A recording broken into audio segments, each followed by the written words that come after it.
ईमानदार पानी पूरी वाला। केशव की जिंदगी में वैसे तो बहुत उतार चढ़ाव चलता रहता है, लेकिन हालात चाहे जैसे भी हों, वो अपनी ईमानदारी कभी नहीं छोड़ता। अरे केशव भाई, हमें भी जरा सूखी पापड़ी दे दो। क्या खाली औरतों को ही दोगे क्या? हम लोग भी तुम्हारे गोलगप्पे खा रहे हैं भाई, हमें भी खिलाओ। अरे नहीं भैया, आप ऐसा क्यों बोल रहे हो? अभी आप लोगों को भी देता हूँ सूखी पापड़ी, जरा सब्र रखिए। भैया 1 प्लेट गोलगप्पे देना, और हाँ, तीखा जरा भर भर के डालना। आज बड़ा मन है तीखा खाने का। पानी में खट्टा भी थोड़ा ज्यादा रखना भैया। अरे भाग्यवान, ज्यादा तीखा मत खाओ, वरना लेने के देने पड़ जाएंगे तुम्हारे इन्हीं तीखे गोलगप्पों के चक्कर में। सब कुछ बढ़िया चल रहा था। केशव के गोलगप्पे पूरे गांव में मशहूर हो चुके थे। लोग रोज उसके ठेले लगने का बेसब्री से इंतजार करते थे। लेकिन फिर एक दिन कुछ ऐसा हुआ जिसने केशव की जिंदगी ही बदल दी। अरे केशव भाई, क्या बात है? आज ठेला नहीं लगा रहे हो क्या? और ये बोरिया बिस्तर लेकर कहाँ चल दिए हो भाई? गांव का एक आदमी उससे पूछता है, लेकिन केशव कुछ नहीं बोलता। वो बस चुपचाप खड़ा होकर उस आदमी की बात सुनता रहता है। केशव की पत्नी भी उसके साथ होती है, लेकिन वो भी कुछ नहीं बोलती है। अरे कुछ तो बोलो केशव भाई, मैं इतनी देर से तुमसे पूछ रहा हूँ। और भाभी जी, आप भी कुछ नहीं बोल रही हैं। आप लोगों को हुआ क्या है? ऐसी हालत में हो और इतने दुखी क्यों लग रहे हो? कुछ तो बताओ, आखिर बात क्या है? गांव के उस आदमी के बार बार पूछने के बाद आखिरकार केशव अपनी चुप्पी तोड़ता है। क्या बताऊं मोहन, हमारी तो जिंदगी ही बर्बाद हो गई। मैंने लाला सेठ से पैसे लिए थे गोलगप्पे का ठेला लगाने के लिए। अच्छा, तुम्हें ब्याज पर पैसे चाहिए? पैसे तो मैं दे दूंगा, लेकिन भरोसा कैसे करूं? कहीं पैसे लेकर गांव से भाग गए तो मैं तुम्हें ढूंढता फिरूं।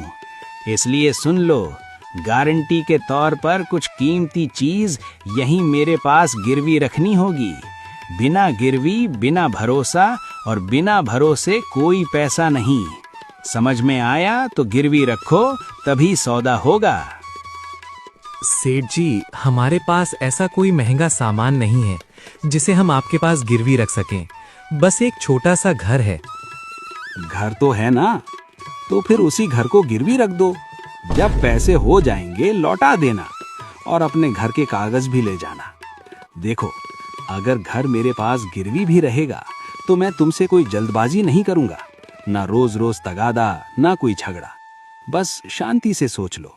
फैसला तुम्हारा है, मगर मौका बार बार नहीं मिलता। केशव और उसकी पत्नी लाला सेठ की बात सुनकर गहरी सोच में पड़ जाते हैं। एक तरफ बच्चों का भविष्य था, दूसरी तरफ सिर छुपाने का आखिरी सहारा घर। दोनों एक दूसरे की तरफ देखते हैं। आंखों में डर भी है और मजबूरी भी।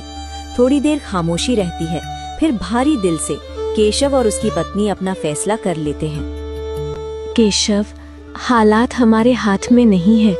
आज अगर ये पैसे नहीं लिए तो कल बच्चों का पेट कैसे भरेगा? केशव की आंखें भर आती हैं। वो जमीन की तरफ देखता है, जैसे जवाब वहीं कहीं दबा हो। सेठ जी, हमें मंजूर है। घर के कागज हम आपके पास गिरवी रख देंगे।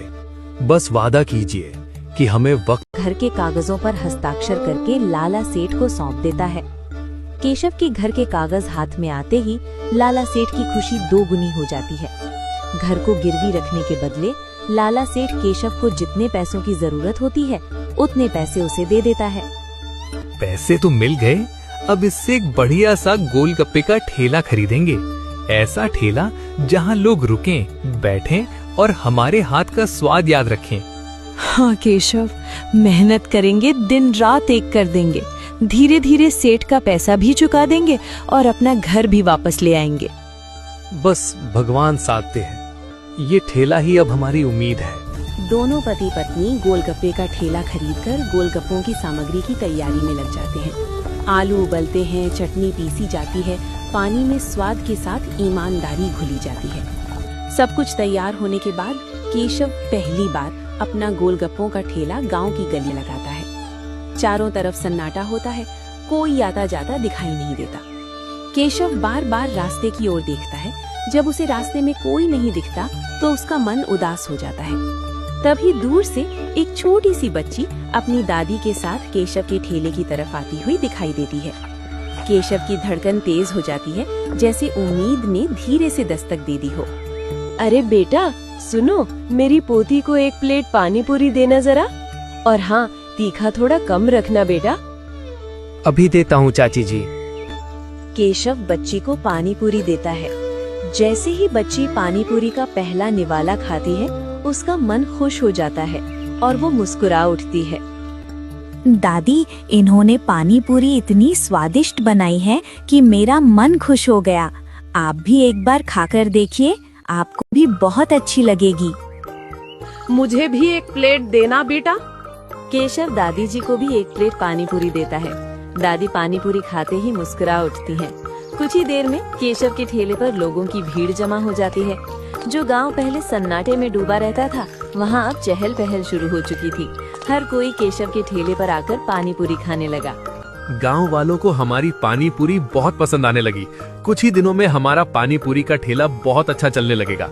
उसके बाद हम सेठ जी के पैसे लौटा देंगे और अपने घर के कागज वापस ले लेंगे। केशव अपनी पत्नी के साथ अपने सपनों की बात कर ही रहा था कि तभी उसी पल वहां लाला सेठ आ पहुंचा। केशव, तुमने जो मुझसे ब्याज पर पैसे लिए थे, वो पैसे मुझे लौटा दो। अगर पैसे नहीं दिए तो इस घर से निकलने के लिए तैयार रहना। लाला सेठ की धमकी भरी बात सुनते ही केशव और उसकी पत्नी के चेहरे का रंग उड़ जाता है। सेठ जी, आपने तो हमें अभी 2 दिन पहले ही पैसे दिए थे। आपने कहा था कि घर गिरवी रखने पर हमें पूरा समय मिलेगा।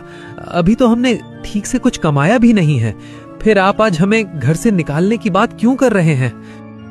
तुम्हारी कमाई और खर्च से मुझे कोई लेना देना नहीं। घर के कागज मेरे पास हैं, इसलिए अब ये घर मेरा है। 15 दिन का वक्त दे रहा हूँ। पैसे लौटा दो, नहीं तो घर खाली करो, और अगर मना किया तो जबरदस्ती निकाल दूंगा।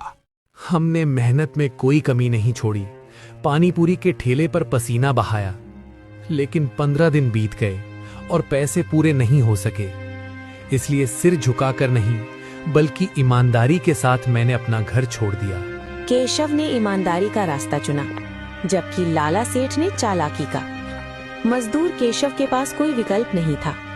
उसने मजबूरी में घर के कागजों पर दस्तखत कर दिए थे। फिर भी उसने झूठ या लड़ाई नहीं की और चुपचाप अपना घर छोड़ दिया। तभी से गांव वाले उसे ईमानदार पानीपुरी वाला कहने लगे।